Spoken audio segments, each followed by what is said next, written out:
पहला एजेंडा कृषि विभाग का था, जिसमें केंद्र प्रायोजित प्रधानमंत्री कृषि सिंचाई योजना पर ड्रॉप मोर क्रॉप के अंतर्गत सूक्ष्म सिंचाई एवं अन्य अवयव के लिए वित्तीय वर्ष 26-27 में 97,48,18,000 रुपये की स्वीकृति दी गई।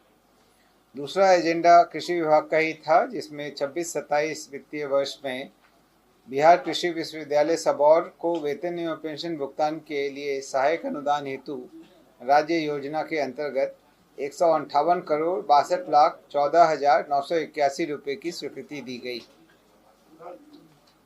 कृषि विभाग का ही तीसरा एजेंडा था, जिसमें वित्तीय वर्ष 26-27 में चौथे कृषि रोडमैप अंतर्गत केंद्र प्रायोजित सबमिशन ऑन एग्रीकल्चर मैकेनाइजेशन योजना हेतु किसानों को अनुदानित दर पर कृषि यंत्रों का वितरण, custom hiring centre, drone custom hiring centre, ग्राम स्तर पर कृषि यंत्र बैंक की स्थापना, फ्लेक्सी फंड एवं प्रशासनिक मद की राशि सहित कुल 236,58,00,000 रुपये की योजना की स्वीकृति दी गई। कृषि विभाग का ही चौथा एजेंडा था, जिसके अंतर्गत राज्य स्कीम के अधीन राज्य के सभी 38 जिलों में पक्का वर्मी कंपोस्ट इकाई, गोबर एवं बायोगैस इकाई तथा व्यावसायिक वर्मी कंपोस्ट इकाई योजना के कार्यान्वयन की स्वीकृति दी गई। इसके लिए वित्तीय वर्ष 26-27 में 30,17,50,000 रुपये की स्वीकृति दी गई। पांचवा एजेंडा आज का खेल विभाग का था, जिसके अंतर्गत बिहार खेल नीति 2026 की स्वीकृति दी गई। इसके 4 पिलर हैं: राष्ट्रीय एवं वैश्विक स्तर पर उत्कृष्टता, आर्थिक विकास हेतु खेल, सामाजिक कल्याण हेतु खेल तथा खेल एवं शिक्षा का एकीकरण। इसके लिए पंचायत से लेकर के राज्य स्तर तक में इंफ्रास्ट्रक्चर डेवलपमेंट किया जाएगा और खिलाड़ियों को सभी आवश्यक सुविधाएं उपलब्ध कराई जाएंगी। ये पहली बार है जब बिहार राज्य में खेल नीति की स्वीकृति दी गई। मैंने आपको बता दिया कि 4 इसके पिलर क्या क्या हैं और किस तरीके से ग्रास रूट लेवल से लेकर के ऊपर तक का इसके लिए खेल संबंधित इंफ्रास्ट्रक्चर, ट्रेनर इत्यादि की व्यवस्था की जाएगी और खिलाड़ियों को कैसे कैसे सहूलियतें देना है, इसके बारे में कोई विशिष्ट पॉलिसी अभी तक हमारे पास नहीं थी। अब ये पॉलिसी निर्गत हो गई है, स्वीकृत हो गई है। विभाग इसको कल निर्गत कर देगा। पूर्ण विवरण आपको उसके आदेश में प्राप्त हो जाएगा। आज का छठा एजेंडा गृह विभाग का था, जिसमें पुलिस महानिदेशक यानी डीजीपी और सभी क्षेत्रीय आईजी एवं डीआईजी के लघु निर्माण हेतु उनको पूर्व में जो प्रत्यायोजित शक्ति थी उसमें वृद्धि की गई है। डीजीपी का 2.5 लाख से बढ़ा करके 10 लाख किया गया है और अन्य स्तर पर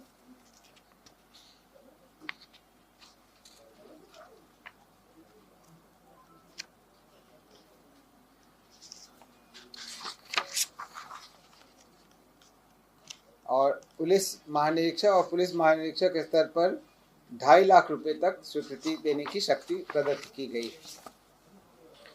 गृह विभाग का ही अगला एजेंडा था, जिसके अंतर्गत फॉरेंसिक यूनिट्स को अलग से गृह विभाग के सीधे नियंत्रण में रखने हेतु बिहार पुलिस हस्तक में संशोधन करने की स्वीकृति दी गई। इसके अंतर्गत अब जितने भी फॉरेंसिक लैबोरेटरी हैं, पुलिस प्रयोगशाला है, फिंगरप्रिंट ब्यूरो है या फोटो ब्यूरो है, ये सभी गृह विभाग के प्रत्यक्ष नियंत्रण में आ जाएंगे। ऐसा भारत सरकार का भी निर्देश था। नगर विकास एवं आवास विभाग का अगला एजेंडा था, जिसमें अमृत 2.0 के अंतर्गत किशनगंज जलापूर्ति परियोजना की स्वीकृति दी गई। इस पर 53,71,47,500 रुपये का व्यय होगा, इसकी स्वीकृति दी गई।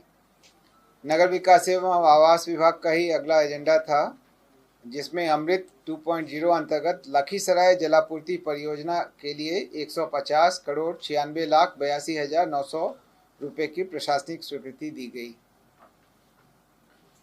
पथ निर्माण विभाग का अगला एजेंडा था, जिसके अंतर्गत जमुई जिला अंतर्गत खैरा सोनो पथ के 72वें किलोमीटर में NH 333A पर नरियाना घाट क्यूल नदी पर ओल्ड डैमेज ब्रिज के स्थान पर उच्च स्तरीय RCC पुल निर्माण के लिए कुल 93 करोड़ 82 लाख 29 हजार रुपये की स्वीकृति दी गई।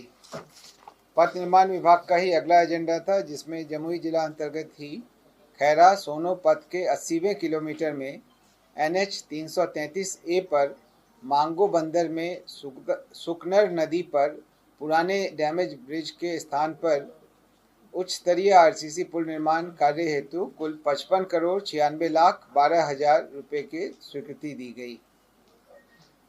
मंत्रिमंडल सचिवालय विभाग का अगला एजेंडा था, जिसके अंतर्गत राज्य में ई कैबिनेट प्रणाली लागू करने की स्वीकृति दी गई। इसके लिए NIC का नामांकन के आधार पर चयन एवं उन्हें कार्य आवंटन की स्वीकृति दी गई। इसका लाभ ये होगा कि अब जितना भी इसका क्रियान्वयन है वो पेपरलेस वे में किया जा सकेगा, कागज रहित, और विभाग जो है उस पोर्टल पर अपना संलेख डालेंगे, उस पर आवश्यक स्वीकृति इस पोर्टल के माध्यम से ली जाएगी। सभी सूचनाएं भी उसी पर निर्गत होगी और माननीय मंत्रीगणों को भी संलेख जो प्राप्त होता है वो भी उनको अब डिजिटल मोड में प्राप्त होगा। इसको 2 महीने के अंदर अंदर लागू कर दिया जाएगा।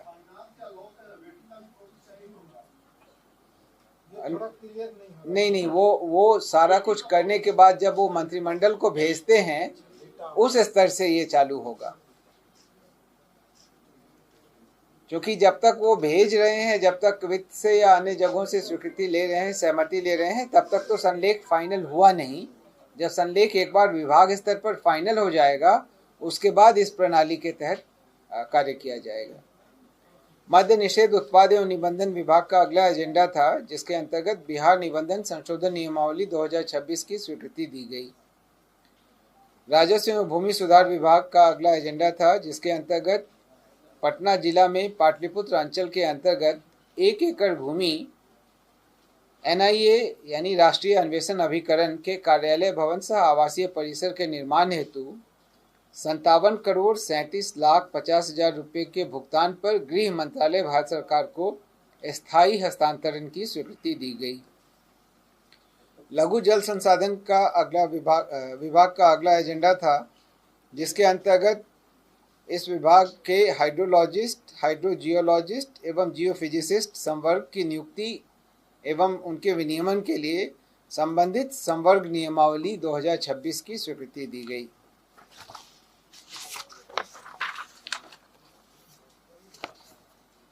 विधि विभाग का अगला एजेंडा था, जिसमें पटना उच्च न्यायालय पटना परिसर में पूर्व से स्वीकृत मल्टीपर्पस बिल्डिंग बहुउद्देशीय भवन, जो पहले B+G+3 था, वो अब उसके स्थान पर B+G+5 हो गया, यानी basement plus ground plus 5 floors.